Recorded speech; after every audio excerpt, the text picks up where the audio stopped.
Evening at the Movies is a proud member of the I Did Not Make These Rankings podcast network. Other shows in the network include Mass Debaters, The Sip List, Crushgasm, Love is Black, Men Are the Prize, Crime Rewind, and Literature Reapers. You can find out all about our shows and more at IDNMTR Podcast Network.com. Happy listening. You are now entering the world of a movie review. A world full of drama, joy, ridicule, movie spoilers, unpopular opinions, and adult humor for as far as the eye can see. Welcome to An Evening at the Movies.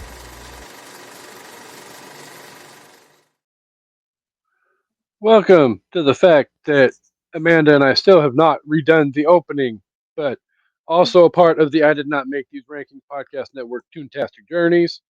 And I don't recall if that website is still active or not. Mm-hmm. Okay. It's so, just .blog now.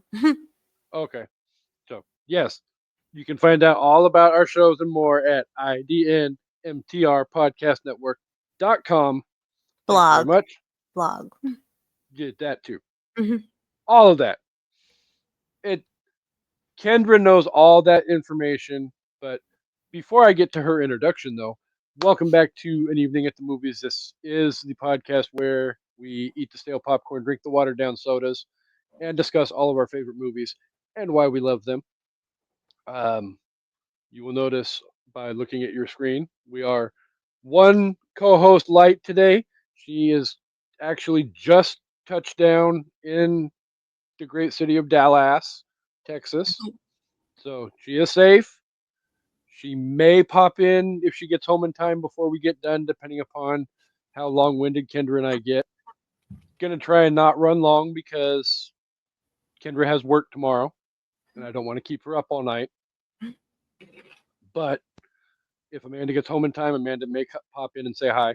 But if not, you're just stuck with me and my teammate, my cookies and cream.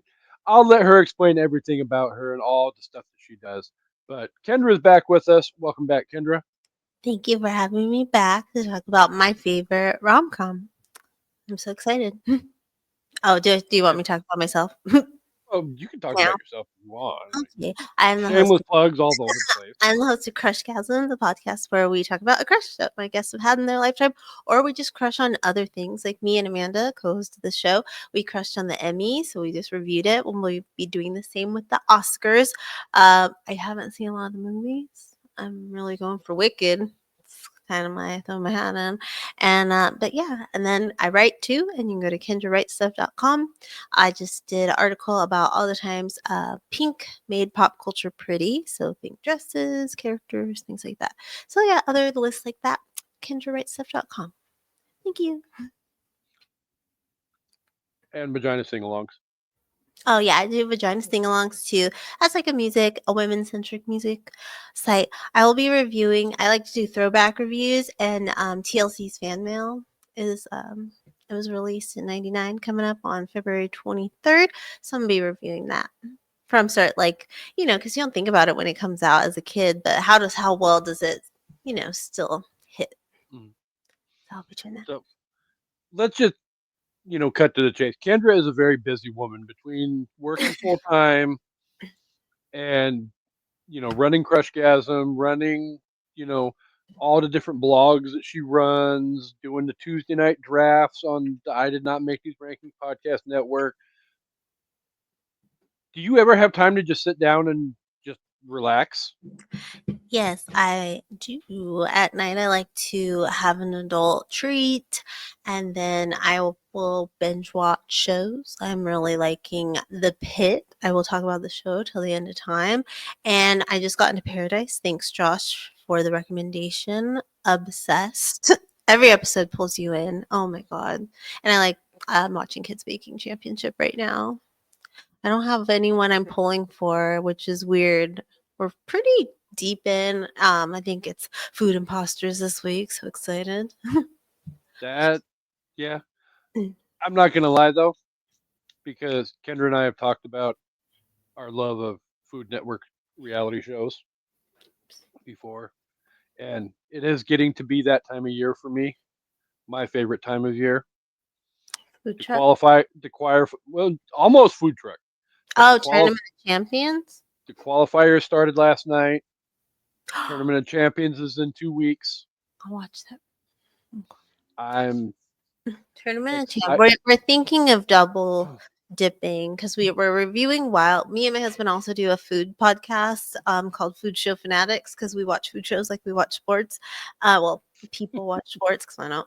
And we're reviewing Wild Card Kitchen right now because we just want to get the word out about it. We really like that. It's a new show, and then we're thinking of double dipping and doing Tournament of Champions. I'm not.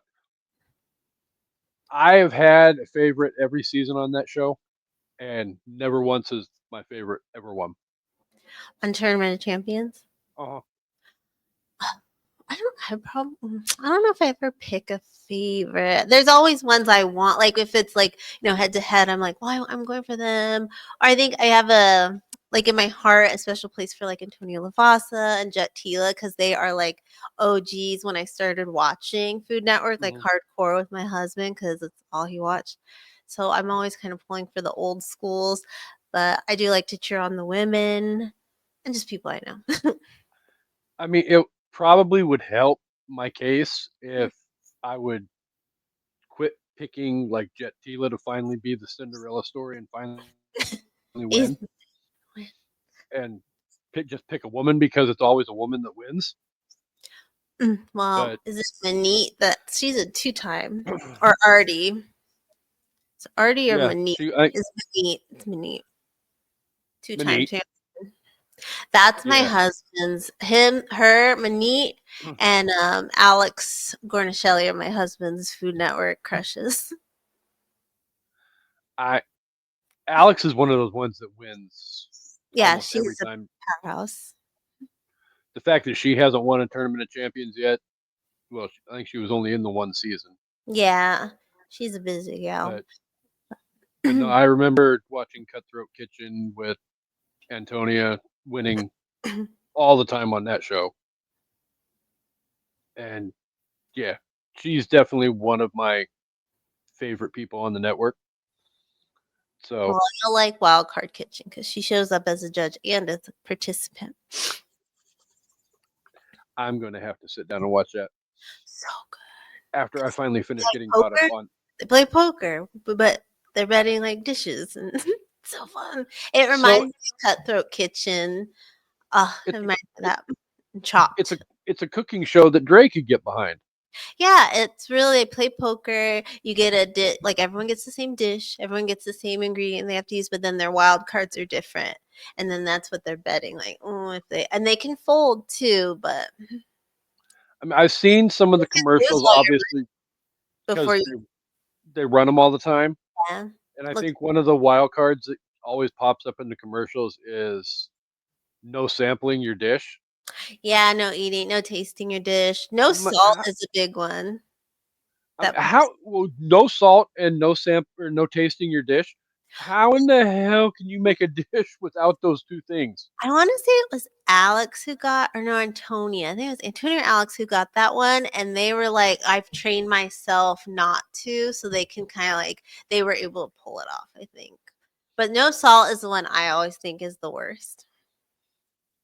Because salt is like the end all be all main. But they like are like, I'll use seasoning. fish sauce or something. Like they make it up. So maybe for like a trained chef, it wouldn't be hard. But for me, I'd be like, because I love salt. Well, Sodium. that would make sense because with 20, 30, 40 years of cooking experience like these people have, they probably have They know these it's little salty and stuff. tricks of the well, and a lot of these people like Alex and Antonia and Jet and almost anybody that works on Chopped. Chopped, Guys Grocery Games, whatever. That's all they do is they sit there and do cooking competitions. So Mm-hmm. and they do have always the little fucked up twists so that Yeah. you got to know what to do in case you can't use salt. Mm-hmm. Okay, so Or no knives. That's another one. that would be difficult but it's still Not something that impossible. you can get you can get around. Food processor, blenders, like got this. You if you don't, I mean, I never thought about it up until a few years back, but you can do a lot of stuff with a food processor Mhm. or a blender or what I mean. My blender is my favorite like kitchen tool. I love my KitchenAid because it makes my cookies, but my blender, oh, that's the best thing my mom's ever got me as an adult. I love it. So, But rabbit hole rabbit holes aside, we are here to talk about, as Kendra said, her favorite rom com of all time. And if it wasn't for the fact that last time she was on the show, she brought it up, I think it probably wouldn't even have gotten put on the list of options to get voted on.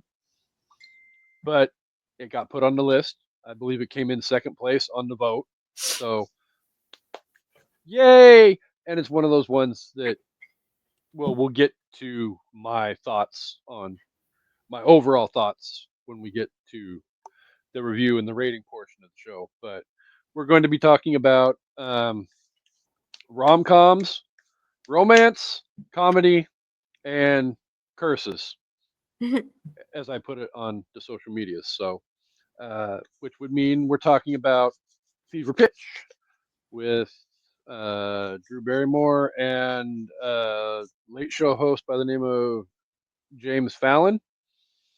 James Jimmy Fallon, which released on April 6, 2005, was directed by the Farrelly brothers, was released by 20th Century Fox, had a budget of $30 million and made 50.6 million at the box office, none of which came from Yankee fans. But again, I'll get into that one later too. Um, if you have not seen it, um, it's not available for free anywhere that I'm aware of. But you can rent it wherever you get your online rental services from, which is, well, I bought it just because I love the movie. But um, as always, though, before we get into the discussion, we like to give everybody a chance to wager a guess as to what they think the Rotten Tomato score for the movie is. But before we let Kendra try and wager a guess as to what she thinks it is, Kendra, what do we say in the network about Rotten Tomatoes? we say fuck Rotten Tomatoes. Damn right. Because I'm not giving away the spoiler for what this number is, but fuck Rotten Tomatoes. And this is That's the audience score or the critic? I got the tomato meter, which is the critics. So Um, oh, they probably hated this. This was probably a 37. not quite that bad. Okay. 66%. Okay. So I got a D. Got a D. I mean, it's not a horrible score, and I do get the fact too that it's a rom com based around the premise of baseball, Hmm. and baseball isn't necessarily everybody's cup of tea. I think in movies, baseball is what like people like, oh, it's America's sport and everything. But in real life, not everybody loves that sport. Like I think it is actually so boring to watch everything. But in movies, it is what you want it to be. That's the Yeah. American. That is it's the American Mm. sport in movies because like those anything like if you build it, he will come. The Sandlot, Rookie of the Year, like baseball in movies. Wow, baseball in real life. Eh. I have gotten on my soapbox before and said I'm not as much a fan of watching baseball on TV. Mhm. Now, if you take me and let me go watch it live at the stadium, totally different. That is an experience that I think everybody should get to experience at least once in their life, except for the fact that the hot dogs cost an arm and a leg. But Uh, dogs are dogs, worth the hype. I went once. I've heard that Dodger dogs are amazing. I've heard that Fenway Franks are amazing. My, I feel like I've heard hype. You gotta at least try. Spend the money. well, and I Hope for the best. honestly think all the different stadiums tend to have their own regionally, Hmm. you know, like Boston and New York and LA and probably Chicago. They're going to have the hot dogs. They're going to be their specialty. Where like here in Seattle, our main one is sushi. Go figure. I mean, Wow, I'm not a huge sushi fan, but me either. Ugh. we've had a wealth of Japanese players come through, and that just tends to be the easiest marketing thing. Is Okay. you give them their own sushi roll and name it after them, and I'll sell well. Yeah. it tends to rake in the dollars. I'm I'm a Backstreet Boy fan. My made my family eat Burger King when they did their run with them. We are a McDonald's family, so it was hard for a month to go to McDonald's for me to get all the toys and everything. And I didn't get Kevin. But years later, my brother stole it from some kid on the bus. He's like, uh I had to fight a kid for this.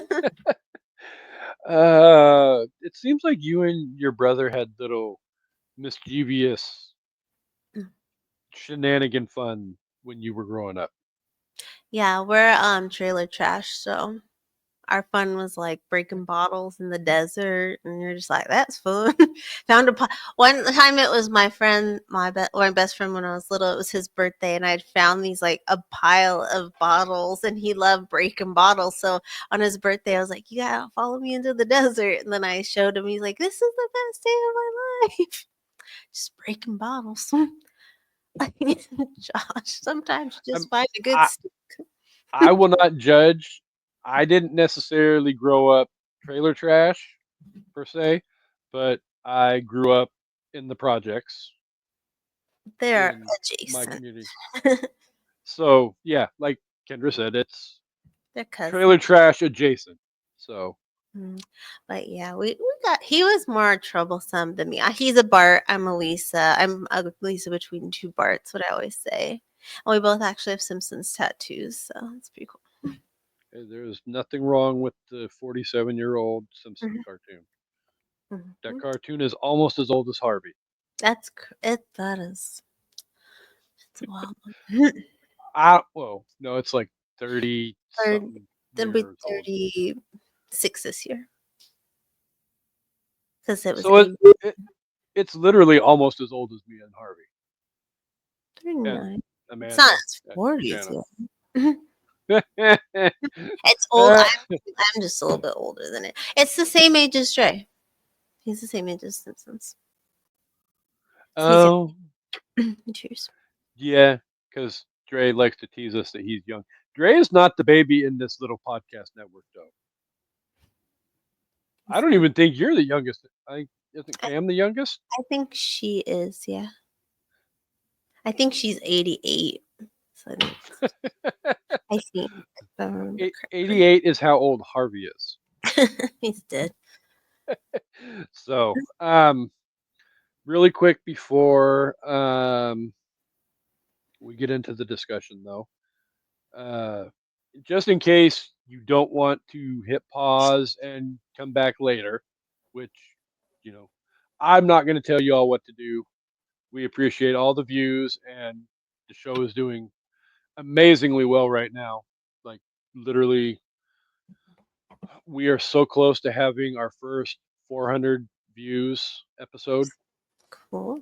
ever, which ironically enough was my birthday episode. So, ha ha. Ha.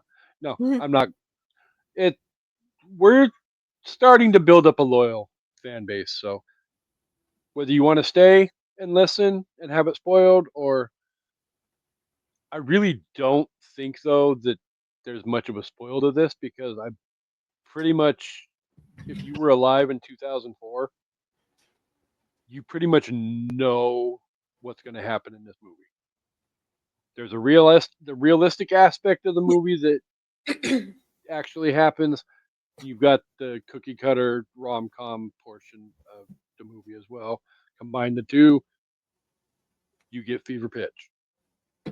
But um, when Ben Reitman, Jimmy Fallon, a young teacher, begins dating pretty businesswoman Lindsay Meeks, Drew Barrymore, the two don't seem to have a lot of the same interest, but they fall in love regardless.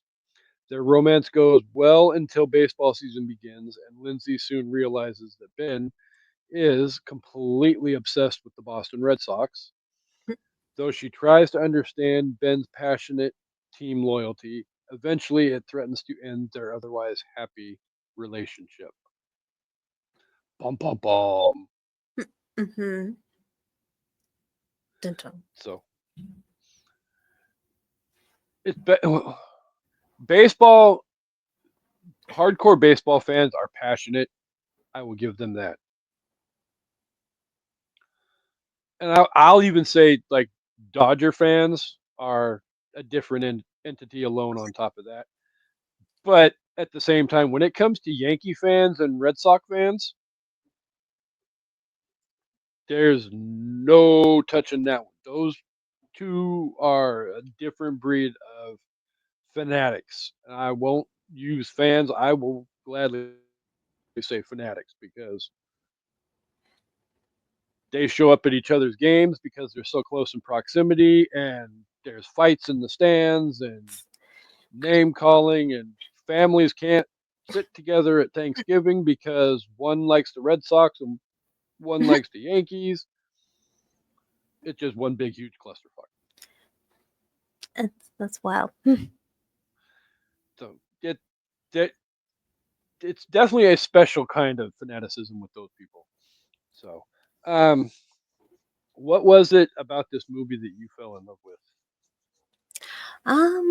It was probably just on TBS, to be honest. I don't think I saw this in theaters because Jimmy Fallon wasn't someone I like cared about. Like I have like my best friend was like, "Oh my God, you gotta stay up on Saturday. You gotta see my new boyfriend. He's on SNL." So that's how I was introduced to him, probably a few years prior to this when he left SNL. But I was like, okay, like he was funny, but I wasn't like goo goo gaga over the guy. Like, and then I have other friends who are like obsessed. I have like several friends obsessed with Jimmy Fallon at the time, and I was just like, he's whatever. So I think it was just on TBS, and I'll take a chance on a TBS movie. Middle a Saturday afternoon. I love them. TBS used to have all the hits Well, yeah, on a lot. I never watched it, but Hitch was on a lot. But yeah, I probably just watched it and I was like, it's cute. And I like Drew Barrymore, so I was like, oh, okay. well, Drew Barrymore is one of those people that um, I think she's a year older than I am, or 2 years older than I am. We're right in that same age window, and it's one of those where I feel comfortable in saying,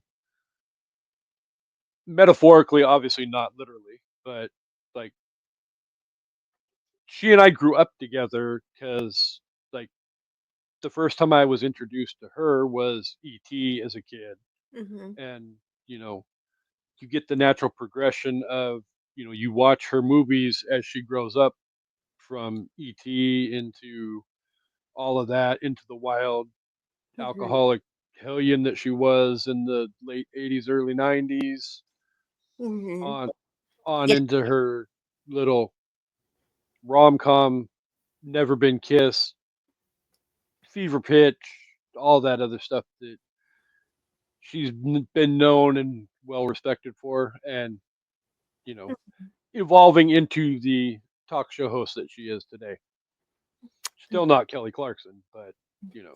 She's not doing the cool singing karaoke, but yeah, I get that because that's what Macaulay Culkin is to a lot of millennials because he was our age, and he did Yeah, the most iconic things. Like he got to play the coolest characters. I'm that and the good son. Richie Rich was probably the most envious of. Like, who didn't want a McDonald's in their house? So yeah, and then we also had our ups and downs with Macaulay Culkin as well. He had some some scary paparazzi photos, but it's nice to see him well now. I just love it. He's married. He's just a dad. Oh, it makes my heart happy. Him and Brenda Song from Disney Channel. I'm obsessed with them. They are mother and father right there. Well, that's one of those things that I'm kind of enjoying is, we're starting to see Macaulay Culkin and even his brother. Oh, Kieran, yes. Yeah, who, if you don't know, was like the little secondary character, youngest son of Steve Martin and Diane Keaton and Father of the Bride, that, would pop in and make a little ha ha funny little statement and then disappear off into nothing because the story really doesn't revolve around him at all. But he's grown and matured into an award nominated actor as of this award season. Yeah, that movie wasn't great. I I don't know why. I was like, this I, is. ha- I haven't seen many of the award nominated movies this year, Well, I love but Jesse Eisenberg, so I was like, oh, let me support my boyfriend. Let me watch. And I was like, it's like there's one really, really good scene for both of them have one really good like pivotal scene, but other than that, it's kind of like they would both be really annoying in a tour group, is what I figured. yes. So I will smidge off topic, but I will say this: as far as Academy Awards go, my money is all in on Yes. I don't Wicked. think but I think they're saving the awards because there's the part 2. So I think maybe next year. Cynthia. Maybe Yeah, next I mean, it wouldn't. Just because I Demi know. Moore's got to take it this year. She's been killing it. I don't see them straying far from the No, so I think it's Demi Moore. So I'm really excited to see what she wears because you could tell when they know they're gonna win. The dress is like extra. They're like, I'm about to fucking I walk up. don't think she knew she was going to win at the Golden Globes, though. No, no. So now she had the best dress that night too. I was like, she should win for the dress alone, and I was like, mm-mm. But yeah, that I think she just wanted to look good. This is her first going to Golden Globes, and then I think now though she's gonna Oscars, she's gonna come guns a blazing because she's All from. right, all right, all right. Yeah, he'll just be in all the commercials like at the Super Bowl. Oh God. So, but back on topic again, though. Yeah, for me, Jimmy Fallon wasn't the thing that really pulled me in on this movie because I watched, I still watch SNL, but you know, SNL was a big, huge part of Saturday night at that point in my adulthood. But Jimmy Fallon was not even probably in my top 10 favorite cast members from that era of the show. But I mean, it's not saying he's not funny. Just I thought there was people that I enjoyed watching more on that show. Um, Probably if I had my choice as to who I would want to, if they pulled Jimmy Fallon out of that movie and Mm-hmm. plop somebody else in, I, you really can't go wrong with Adam Sandler and Drew Barrymore together. I don't think personally, in my opinion. I love Um, I love The Wedding Singer. I loved 51st Dates. The Wedding Singer is my husband's favorite rom-com. So both of ours have Drew Barrymore, I guess. Spoiler alert, we will be getting to this portion later, but coming up in 2 weeks on an evening at either next week or the week after, we will be talking about The Wedding Singer as Oh, well. there you go. So heavy on Drew Barrymore this month on an evening at the movies. She's in a lot of good ones. She's not a bad actress at all. She's charming.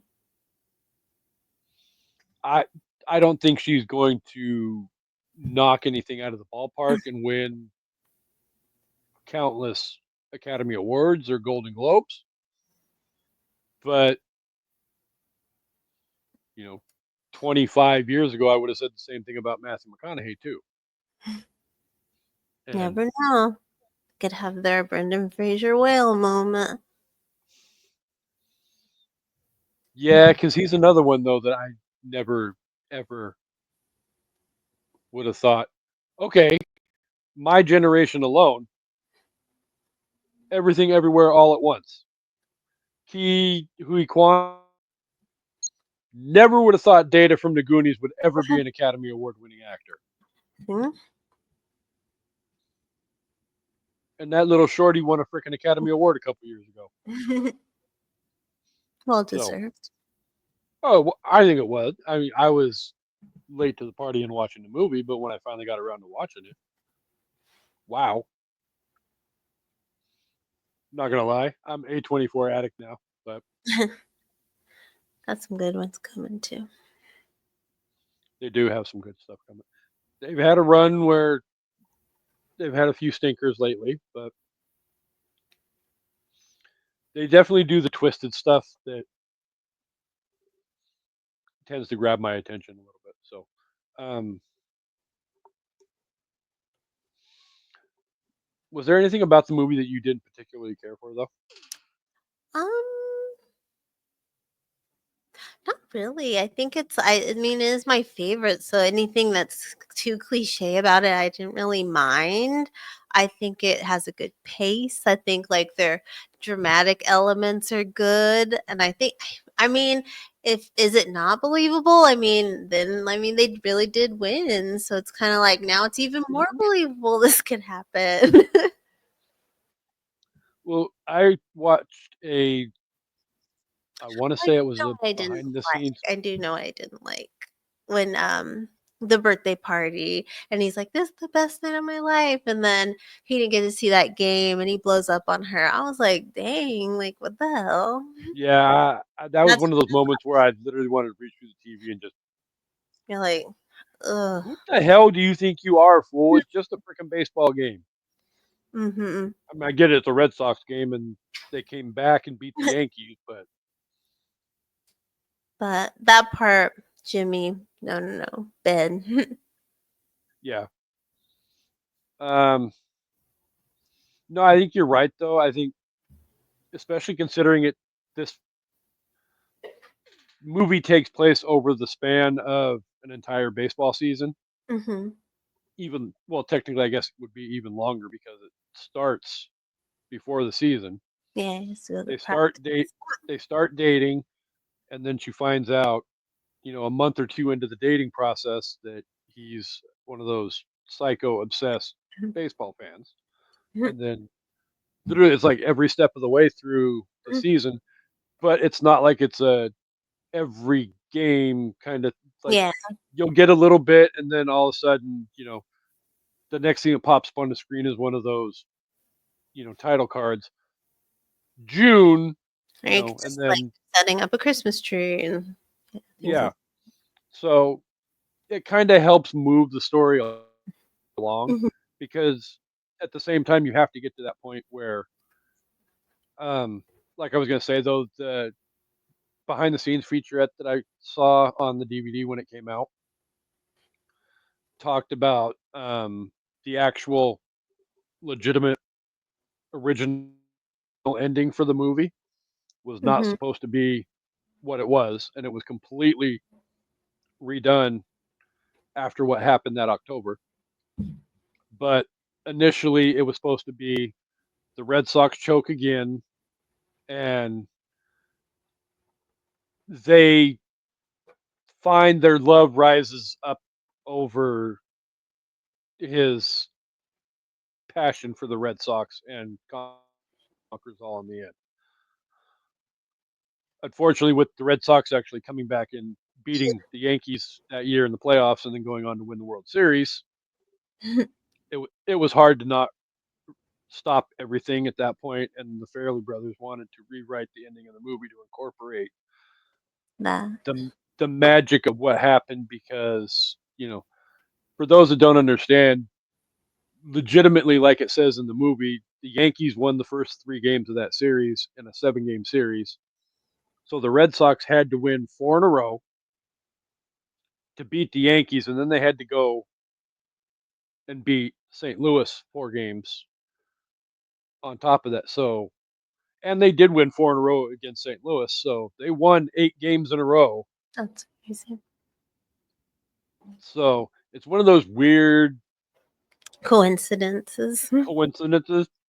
But even like in the movie, if you're watching the movie, if you picked up on it, when Ben and Lindsay go to opening day, the person that threw out the opening pitch on opening day in the movie, I Hmm. don't remember if he did or not in real life, but I know he's also a hardcore Red Sox fan. Oh, cool. He's written a book about that season called Faithful, Oh, and they had Stephen King throw out the first pitch in the movie on opening day, which leads to the whole, I guess, aspect of curses and supernatural, because there is an aspect of, I guess you could say, black magic or dark magic or whatever you want to call it, with the Red Sox not winning a world championship in 86 years. But suck like the Browns. yeah, I mean, it just, at the end of every season, you can only have one winner and 30 something other losers. They just Just so haven't been happens losers for a long that time. for 86 years, the Red Sox were never that one team. There could be a fan that never saw them win, because they could. Oh my god, I remember, lots of fans that didn't see them win. 86 years. That's a lot of like fans born, fans like lost. Da, da, da. That's crazy. I remember seeing stories on the news that there were people in nursing homes that a day, 2 days, 3 days later, after the Red Sox won the World Series that year, Hmm. that passed away just because I've Fine. finally seen the Red Sox win. I can move on now. That's funny. I Well, mean, my grandma, she was a diehard Cubs fan, and she said, "I'm not dying until I see him win." So when they won that year, last decade or so, everyone called my mom like, "Is she still alive? Is she still alive?" And she's like, "Yeah, unfortunately." R.I.P. to my grandma. Now I went around for a long time saying the same thing about my Seattle Seahawks, mm, about with them winning a Super Bowl. And then we finally went, and then we lost. mm. And then it's like, oh God, how long am I going to have to wait again to see them get? They got back 8 years later, and then they finally won, and it's like, oh God, I hope that's not my last moment on this earth now. So Now my husband's team has Russell Wilson. for Yeah, now, he hates his team all the time. uh, so I mean, like what Kendra was saying, though, they're really, I don't think there's anything bad that I can't stand about the movie. If I have to pick something, maybe Jimmy Fallon. You would want I mean, another person. I, there's times that he feels like he's kind of flat in his performance, Okay. in my opinion. I mean, Not like he's not. He's like a puppy. While like Matthew Mhm. McConaughey, that's a leading man right there. There's a difference. Like Matthew McConaughey, man, Jimmy's more boy-like, more like, oh, hey guys. He's like Mickey Yeah, Mouse, and then like yeah, he's not like that. So, like even John Krasinski in the ones he's been in, like Something Borrowed and It's Complicated, like he even gives more of a man than a playful little. yeah. So This is definitely one. If I was to pick Jimmy Fallon out and put somebody else in. I don't think I could put rom com Matthew McConaughey.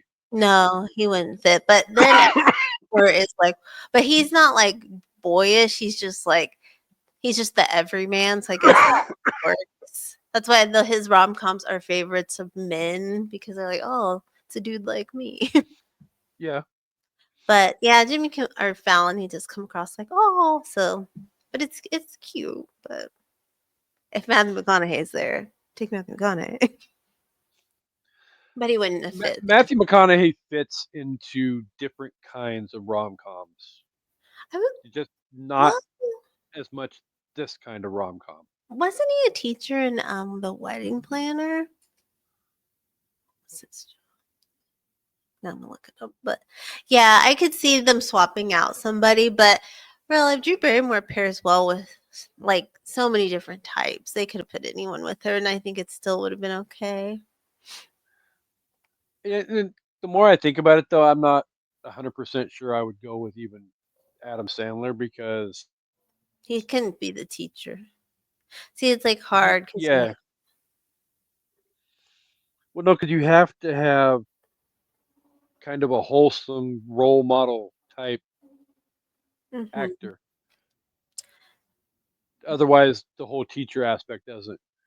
Adam Sandler is the drunk frat boy. Yeah. Well, I mean, that's what he is in most of, especially his earlier movies: Billy Madison, Happy Gilmore, Big Daddy.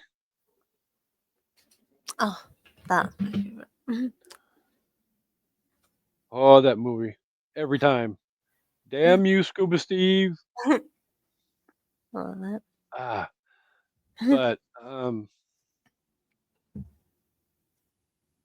do you feel like, as far as the main like traditional definition of rom com, that this movie fits into what your definition of what a rom com is?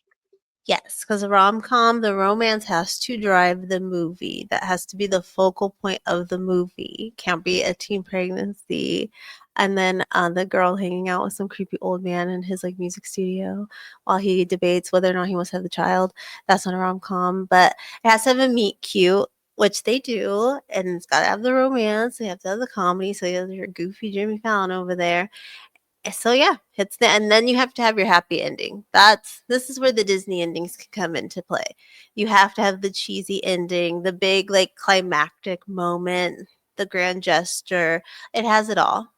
So it ticks every box. Like My Girl. That has going to get the mood ring is a grand gesture. It just didn't work out. He died. I'm just saying, when we did that draft, I Googled it, and on Google it popped up and said rom com on the freaking screen. Google also says the Gulf of Mexico is the Gulf of America, so we cannot trust what Google has to say. Well, because yeah, Yeah. no, I don't. I mean, I'm not gonna lie. I love getting all the little stupid little joke memes and gifs or gifs or whatever that are all over social media now. That fuzzy tangerine is trying to act a fool, but That's frustrating. it's still it. I don't know how many times in the last 3 months I've come home beating my head against a wall, and Just how how, and why, mostly. That's when talking to Amanda like yesterday. People online are like, the Grammys. It was like Beyonce finally won. Kendrick Lamar was a big winner. Doechii, and then you had the Golden Globes. I think were pretty good. But no, the Super Bowl, you had Kendrick Lamar, and then we have this movie on Prime coming out with Homelander. And Viola Davis is female president. Everyone's like, the timeline was meant for her to win. it's like, doesn't we? It's like, what happened? And then I have another friend who's like, whoever our anchor person is, what the hell? What the hell? Just going crazy. I, for me personally, nothing against that particular album, nothing against Beyonce. Country Carter was just not something I really enjoyed. So, my opinion was minute, obviously, because Country Carter won, but, you know, it is what it is. And not everybody's favorite's going to win every year. So, There'll only be one winner, like in exactly. sports, like in baseball. Exactly. So, let's see. Um, I, as far as the rom com definition goes, I would probably, you know, at the same time agree with what you said though, because it feels very much like it's in that. Because I feel like we both kind of sort of have the same definition of what meets a rom com or what makes a rom com, and this kind of fits all of that. I mean, yeah, you have the little cliche moments of, the happily ever after. You have, you know, oh God, the Red Sox finally overcame the curse of the Bambino and beat the Yankees and then went on to win the World Series and all of that. I mean, so even if you want to classify it technically as uh, sports movie adjacent, you still have that the the Hmm. good the good guys still won at the end, like generally happens in sports movies. You know, at the end of the day, as far as like the romance aspect of it goes, the guy and the girl get together and make a baby, and we don't know if it's going to be a boy or a girl, but No. you know, they were told that you know they had to go on and help encourage you don't fuck with the winning streak. That's one of those things that baseball fanatics are hugely fanatical about ever since I believe it was Bull Durham came out in the 80s. One of the things that Kevin Costner told Tim Robbins in that movie was, you don't ever fuck with the winning streak. If you think you're winning because you're doing this, then you do it until you lose. So the way that group of fans that Ben and Lindsay sat with all the time Hmm. looked at it was, them getting together is what parted the heavens and allowed the Red Sox to beat the Yankees. So let's not tempt fate. You guys have to go to the World Series on top of it. And then they ended up winning the World Series too. That's crazy. So, um, but yeah, it 100. I honestly think it 100% fits into that mold, and um, definitely helps define the classic definition of what a rom com is. Hmm. So, if you were to sum up all of your feelings about the entire movie in its entirety and give it a rating out of 5, what would you give this movie?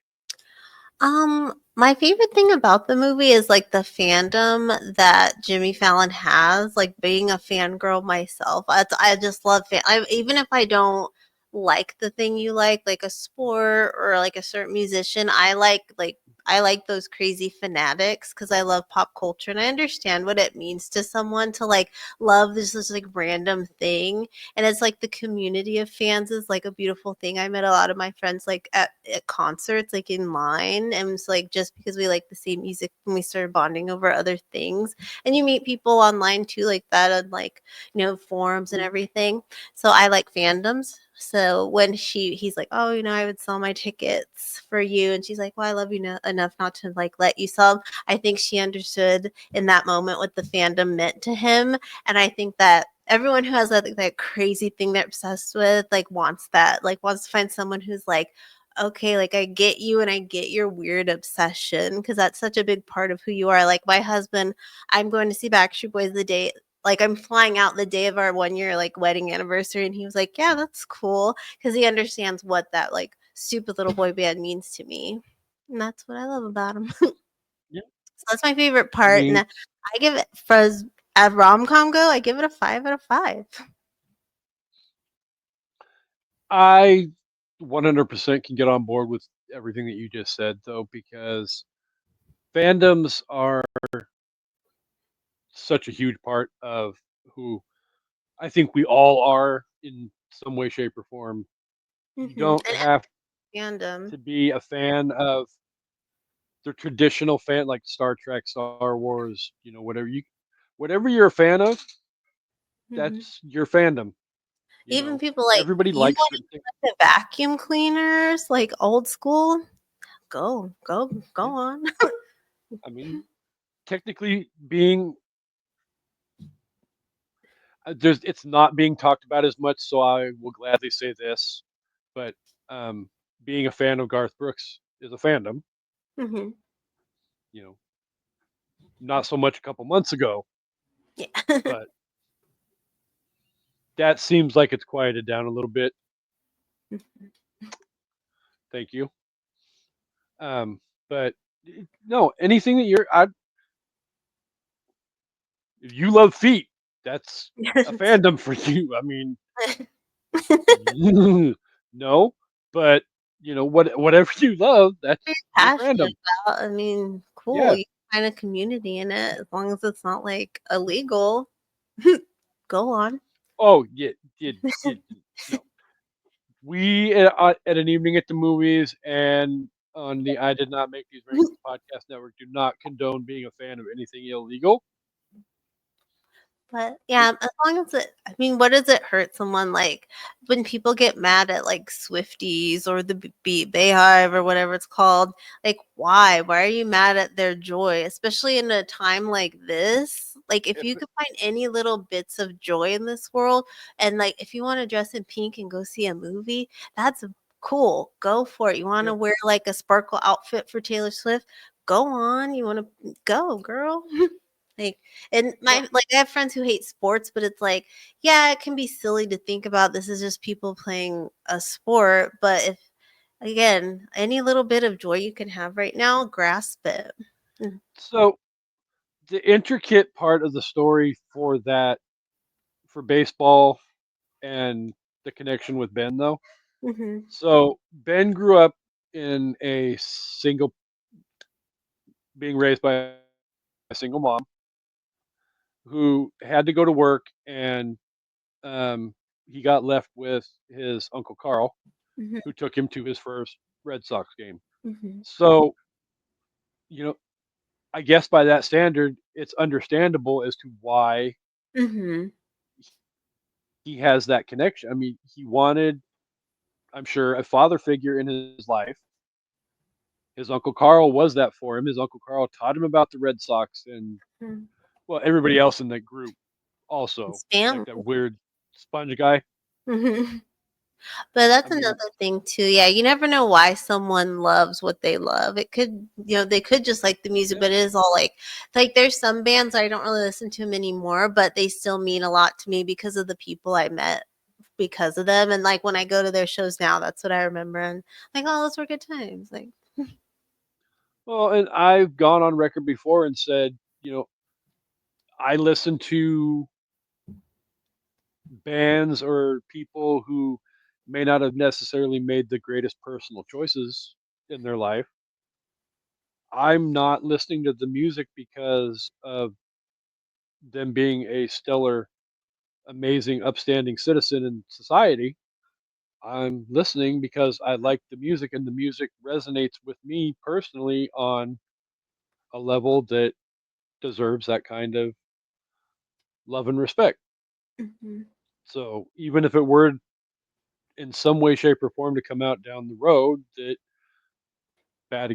I don't want to use the example, but if Garth gets found guilty of the things he's being accused of, again, I don't I don't agree with the fact that he's one cheated on his wife. I don't agree with allegedly he's done supposedly what he's supposedly done while married to Trisha, but that doesn't mean I still can't love his music and that his music hasn't connected with my I heart and mean, soul. Michael Jackson still played daily, so and Prince. Exactly. And I don't want to start a war with people, but I don't necessarily think Michael Jackson is 100% innocent. I mean, Hmm. certain things happen and it is what it is and all of that, but we're not going to get into all of that. I mean, but um no, but this movie is it's a fun movie to watch, and it's one of those movies where I don't think, and maybe you have an opinion on this as well, but I don't think you have to be a baseball fan to get something out of this movie and to enjoy this movie. No, I love this and I love The Sandlot. I love sport movies. I don't like sports.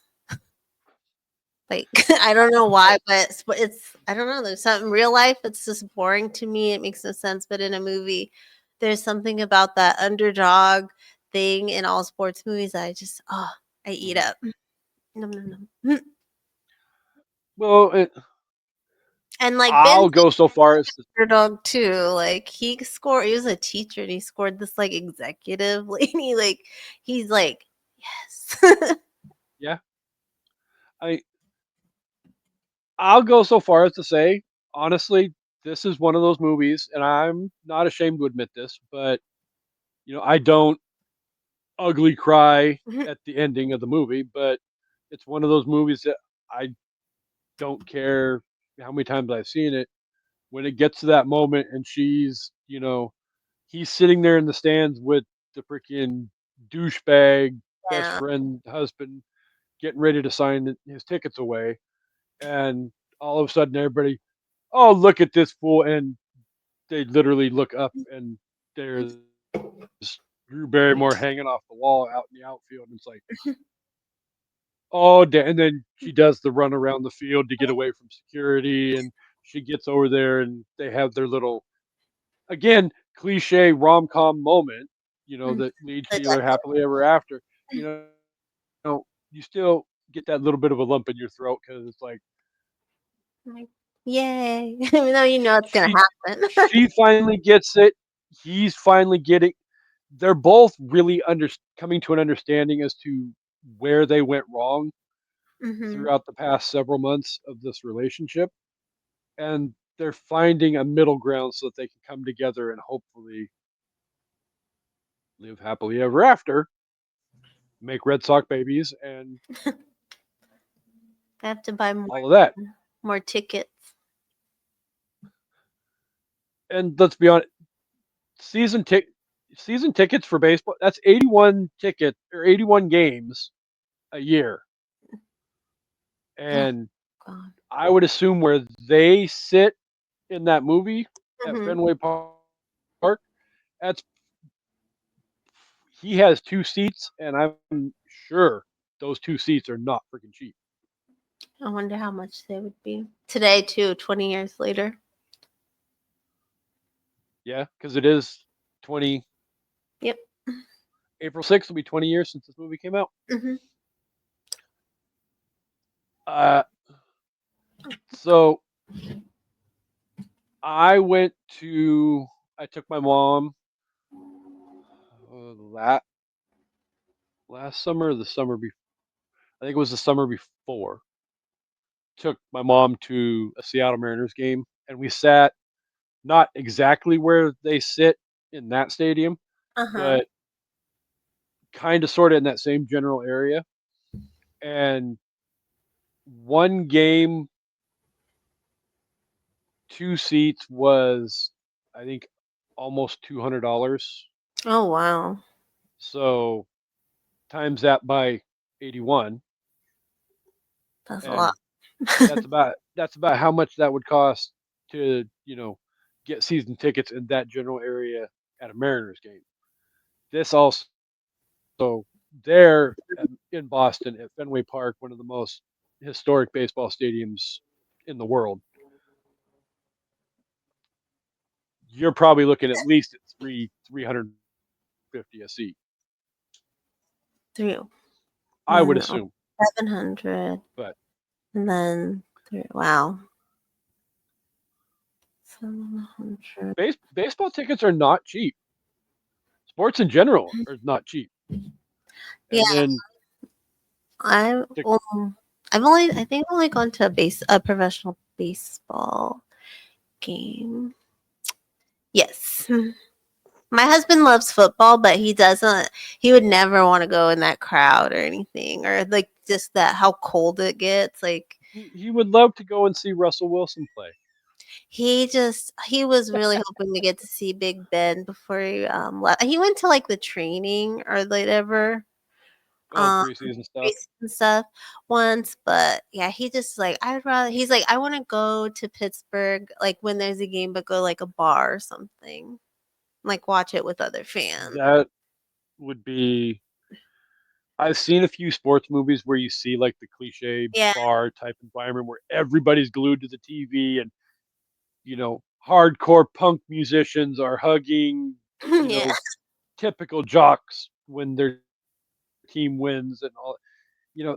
Little stuff like that that makes sport moments fun. Mhm. There's like So, yeah, we did it. Something to be happy about. Grasping at joy. so as far as my rating goes, I think I'm going to go 5 broken curses out of 5 Mhm. because, and that's one of those things too, growing up and enjoying baseball Mhm. and living through and getting to watch portions of Red Sox history unfold the way that they have. Things like curses and presidential assassinations, and I'm weird like that. I mean, I admit it. I like creepy stuff, and if there's little mystical curses out there that cause sport teams to lose, I want to know about it. Fair. If there's not, then be gone. I love a So good conspiracy theory. I'm always like, oh, I like a good one. I love I it. don't like the fact that social media has become a cesspool of Yeah, it's like we need to, guys, come on. Like, so it's like they're fun to think about, but you can't go believe. Like, once you start, there's some that I don't believe, but then there's like other ones where, like, guys, let's be serious here. Like that. I love to get those little like National Enquirer, like Bat Boy things when I was little from like the grocery store, like the black and white oh, ones, or it's like because Bigfoot. See, those were fun and oh, creepy. yeah, I would be like, oh, Bat Boy's on that one. I gotta get that one. But no, I especially coming out of the fact that football season ended like 2 weeks ago, and all the freaking people screaming bloody murder about Kansas City Chiefs paying off officials and the NFL and their Super Bowl logo with the colors and it's these two colors in the scheme, so it has to be these two teams playing next year in that Super Bowl. And I was like, do you people not have a damn life? Can you just not sit back and just enjoy the moment? No, I look for the weird.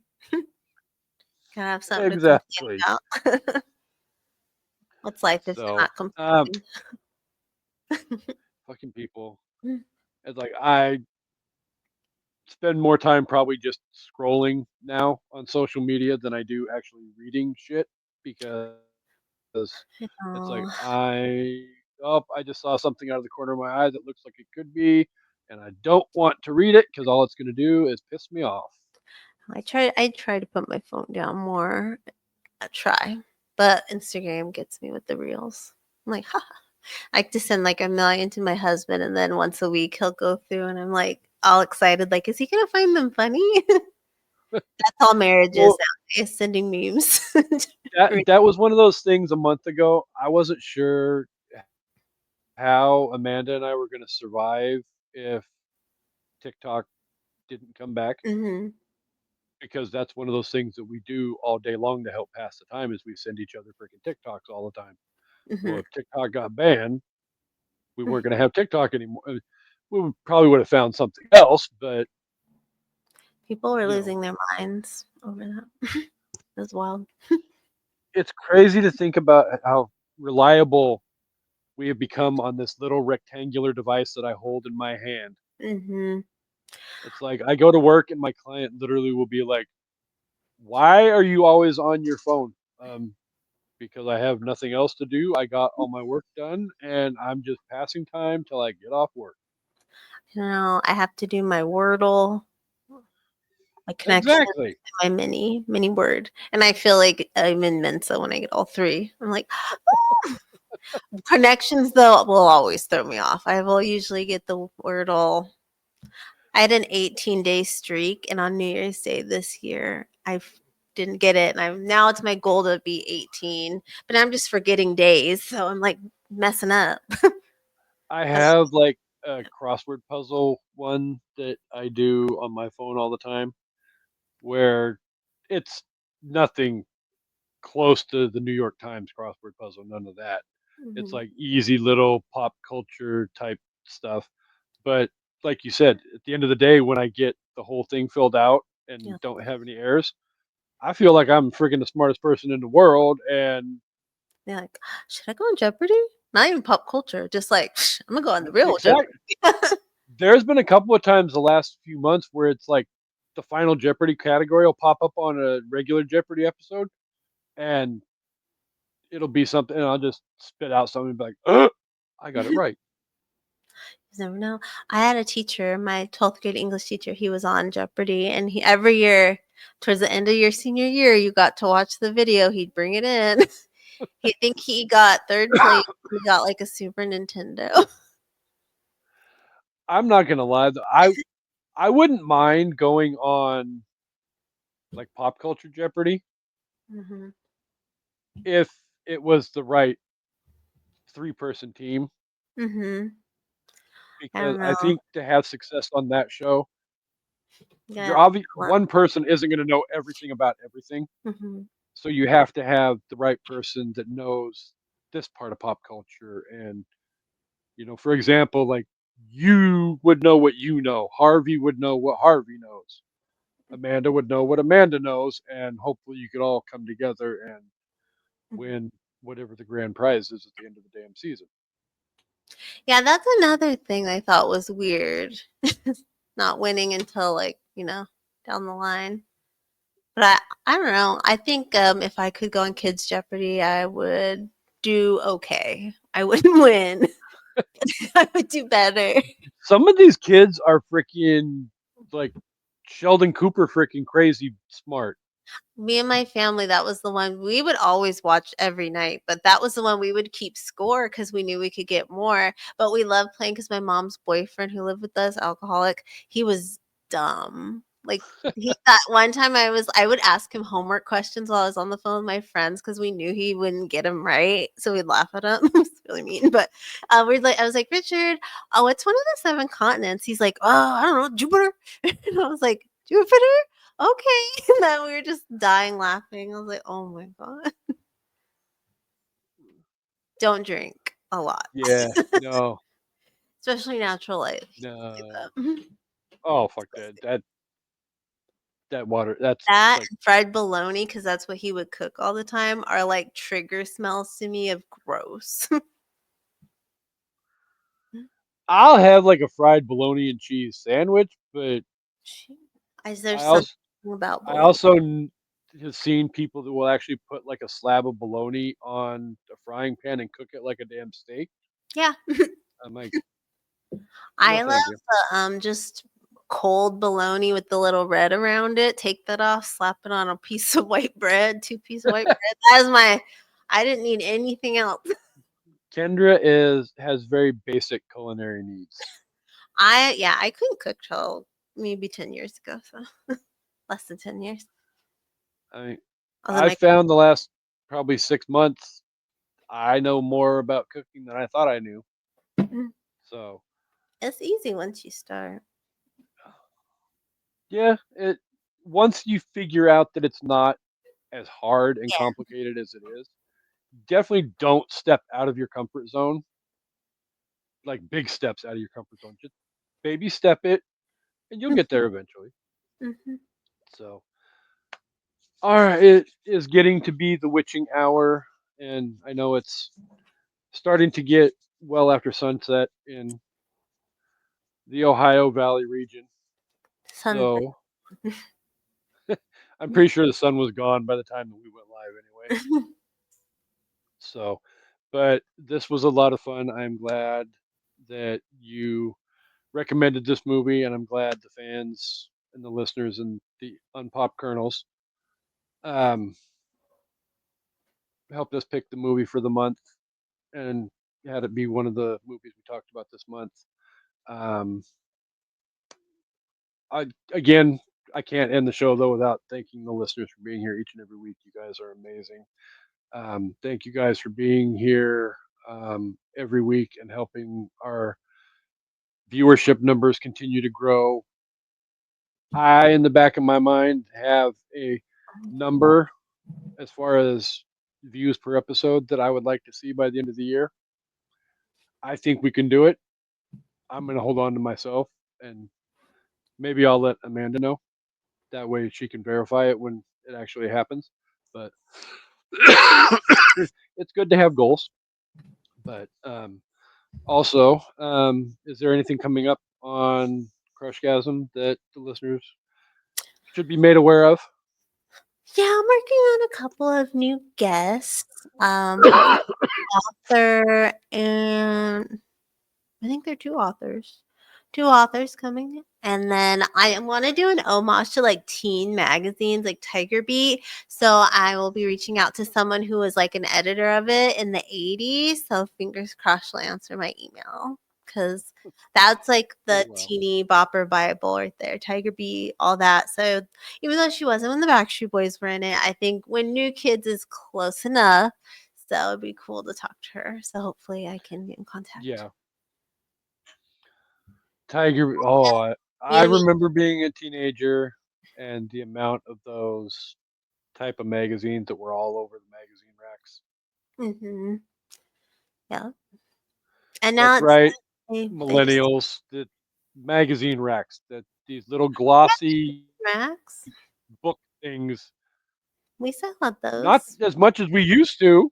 Not now. This is Gen Z. Well, they're getting a little older Or now, Gen Alpha, but yeah, yeah, they just don't understand how important those magazines were and how to decorate your room with them.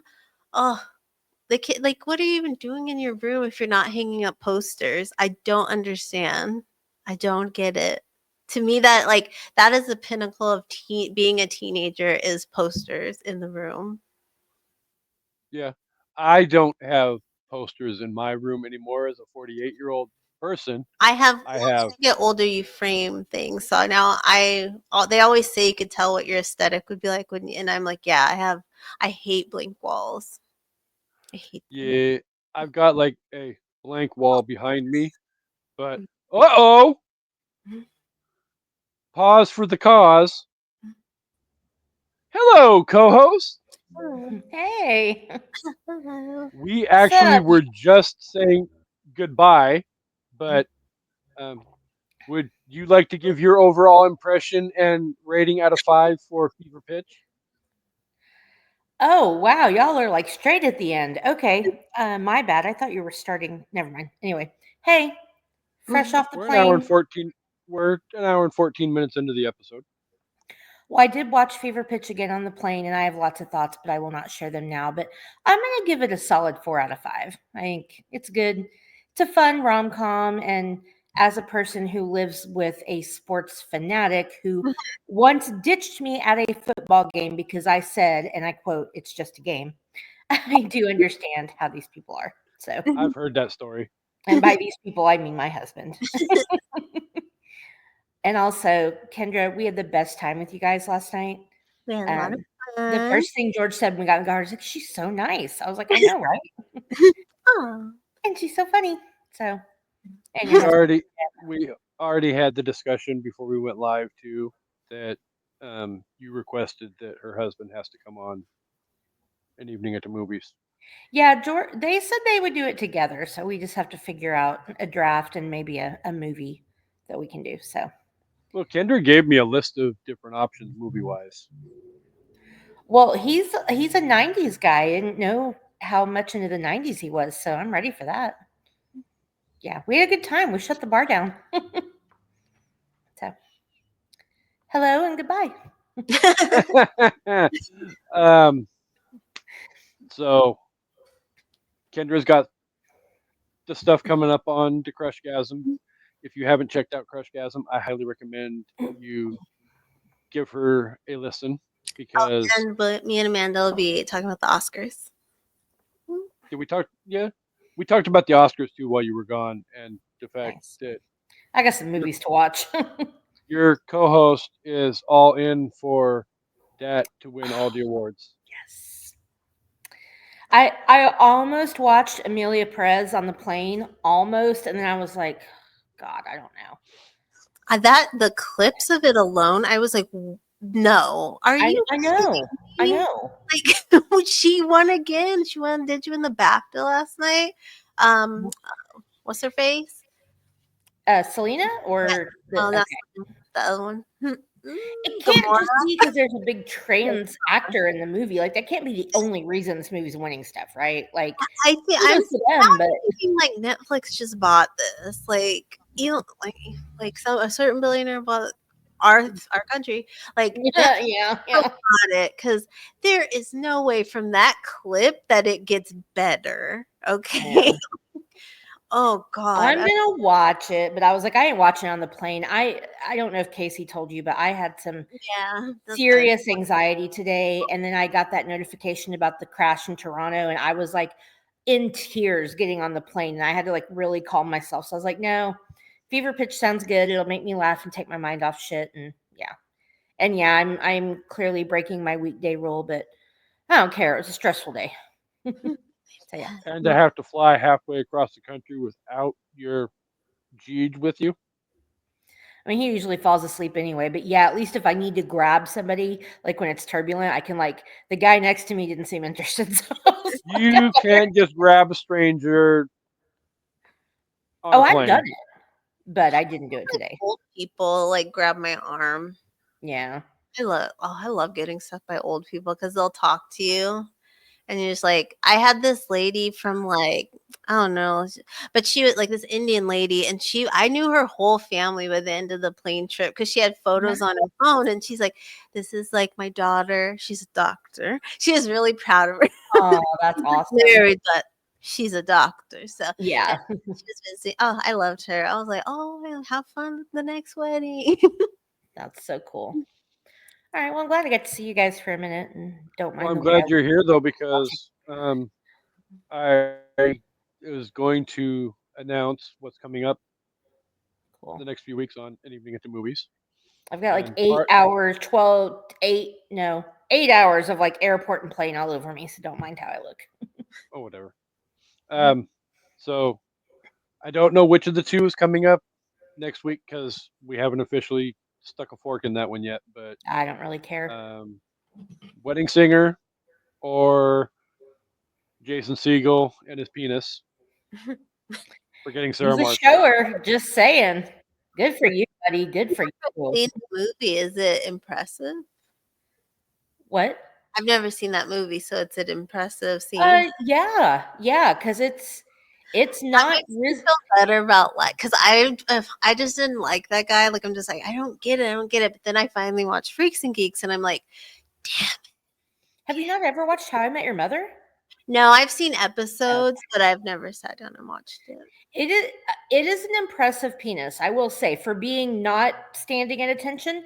He's definitely a shower, not a grower, which is cool. But I was like, dude, good for you. Like, To watch. all right, and good for So him. you don't have to watch the whole movie to see it either.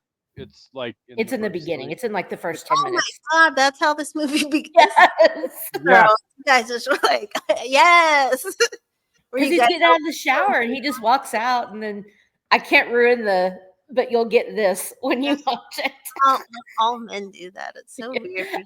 Got a surprise for Like you. how dogs turn a lot to go to the bathroom. Yes. All men Yes. think that's like fun. You're like, you look silly.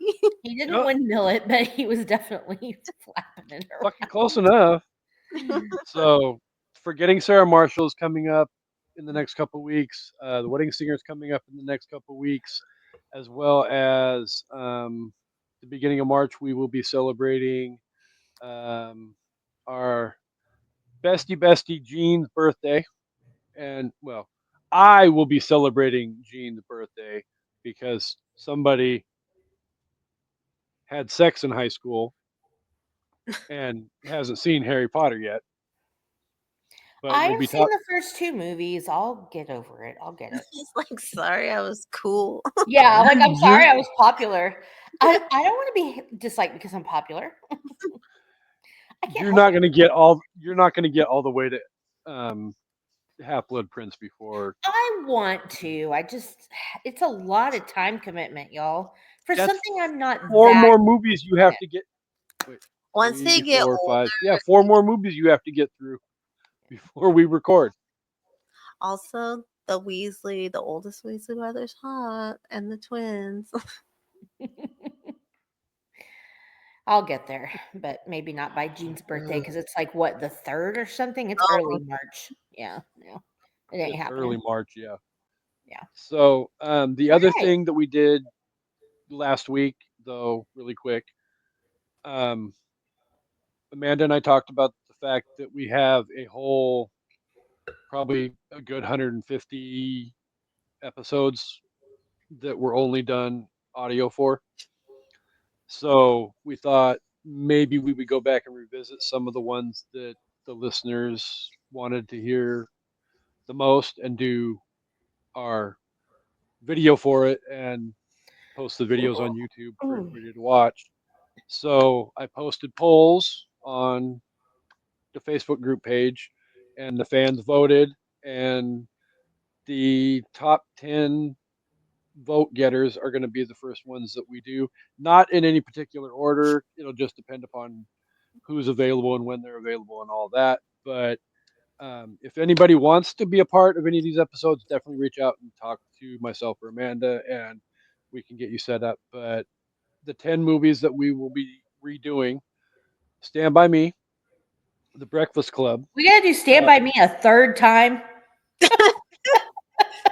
It would only be a second time if somebody hadn't unplugged their laptop. Just saying. Are you gonna add The Lion King so we can do that a 3rd time because somebody was hungover and couldn't pull it off? For the Lion King. He was hungover, and so when we recorded it, it was a really crappy episode because he was hungover and just not into it. Phone it in for the Do- Lion Do King. my favorite thing and steal a line from Kylie Kelsey. My headset just cut out. Anyway. Let's see. Child's Play, Three Amigos, Labyrinth, Beetlejuice, Benny and June, Edward Scissorhands, The Princess Bride, which I have already told Mrs. Robinson that she has to sit down and watch the whole episode because we know Emily loves. She doesn't like it. Don't make her do I it. know. I was being playful at the time. And one other movie with a personal request for a specific guest to come on for this episode. We will also be discussing Independence Day with Harvey Laguerre. I could have been in a barbecue. Yeah, I'm feeling like when we get to that episode, Have like a that'll- doctorate level like speech prepared about why that's a bad movie. It's gonna be 25 page, not even double space. A bibliography of sources. Like he's gonna be doing it as we speak. when I told Harvey that he was requested to be on that episode, he's like, I'm okay with coming on that episode as long as you and Amanda understand the fact that I am not going to have one nice thing to say about that entire movie. I'm like, the Really? whole movie or just Will Smith? And he's like, I might find something nice about the rest of the movie, but I no. love Independence Day, so I guess I'm a bad person. 'cause I I've love never that. seen that. I Really? Oh. I I didn't like a lot of blockbusters as a kid. I was more like, if it's a cartoon, I'll see it, or like a kid movie. But like Men in Black's kind of where my like, oh, that looks silly. It's better than Men in Black. Men in Black holds up And Men so in Black is good, but shockingly. Independence Day is better than Men in Black. Independence Day, and you got so many superstars in that movie, like that maybe they weren't all superstars then, but it's like, I don't know. Yeah, anyway. I love it. so All right. that's what we've got coming up. Lots of stuff. You can stay tuned on all the socials for all of the happenings about what's going to be filling out the schedule for the rest of the year. Um, Again, one last time, thank you to everybody as we are rapidly approaching having our first ever 400 views episode of all time. It's because of Again, me. I know. You guys love me. whose birthday episode I was it? can't help it if I'm popular. Whatever. So I don't want to be with punished for being liked. I'm doing Gretchen so Wieners. thank you, Kendra, for being here Thank you. on your day off and spending your last little bit of evening with us before going back to work. Give my love to the hubs. We had the best time. I will let him know. I'll be And excited. So I'm we, like, we we will figure out a movie to get him on and come discuss with us. again, he loves So Tarantino. Oh, and you don't. So I love Jackie Brown. I love Kill Bill, and there are some that are. Oh, I love Django, and I love yeah. People 8. Like those 4, I'll watch all the time. But George really likes Django, so maybe we could do that and get them both on because George really loves that movie. Just don't say Once Upon a Time in Hollywood. George will vomit all over you. He regrets that entire 3 hours of his life. I think he doesn't like it, but says he does. Because I'm like, Because it's cool. yeah, and like, okay, like he got to make his movie about Hollywood though, and I'm like, okay, jizz on your It own just time. didn't go anywhere. Like, I it connect. didn't give you the payoff you were expecting. So, Like I like the flame gun at the end, cool. But other than that, yeah, I just don't know what the purpose of that it. was our exact. We were like, what was the point of that movie? I know Like, he's a bad person, but Brad Pitt looked really hot in the movie, 3 yeah, hours of your life you're never getting back. exactly. and the All dog right.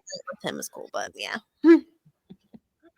So thank you for coming in, co-host, and taking away my responsibility to try and remember what the words are to wrap up the show. Okay. So I will turn the microphone over to you, and we will see everybody next week. All right. Thanks everybody for watching and listening. Glad you got to see me for 2.5 minutes, and we hope you all come back for an evening at the movies. Bye.